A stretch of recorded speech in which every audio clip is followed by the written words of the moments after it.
I heard this story of a young girl who lived with her grandmother, and one day they were baking a cake, and her grandmother began to show her all of the wonderful ingredients that go inside of a cake. And right before the grandmother put the cake in the oven, she looked at the little girl and said, "When this cake hit the right temperature, it's going to rise." The little girl was so excited because she had never seen a cake rise before. After about 2 minutes of the cake baking, the little girl ran to the window and said, "Grandmama, Grandmama, the cake is not rising. Something must be wrong."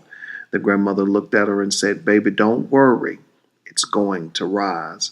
After about 4 minutes of the cake baking, the little girl ran to the window and said, "Grandmama, no, something is terribly wrong with this cake. It's not rising." The grandmother looked at the little girl and said, "Baby, don't worry. It's going to rise." The little girl forgot to go back and look, and after about an hour, she remembered, ran back to the window of the oven and looked in, and a smile filled her face, and she was so happy. She said, "Grandmama, Grandmama, the cake is rising." The grandmother took the cake out of the oven and let it cool and began to ice the cake, and the little girl was watching with so much joy in her eyes and in her heart. And she finally asked her grandmama, she said, "Grandmama, how did you know the cake was going to rise?"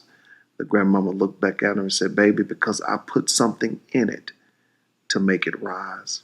You may be going through a situation right now. You feel like quitting, throwing in the towel, giving up, saying it's not worth it. I want to let you know that down in your heart is something God put in you to make you rise out of this. You're going to come out of it, because just as that grandmother put that ingredient in that cake, something is woven down in the reservoir of your greatness that will cause you to rise and come out. Keep going. Don't quit.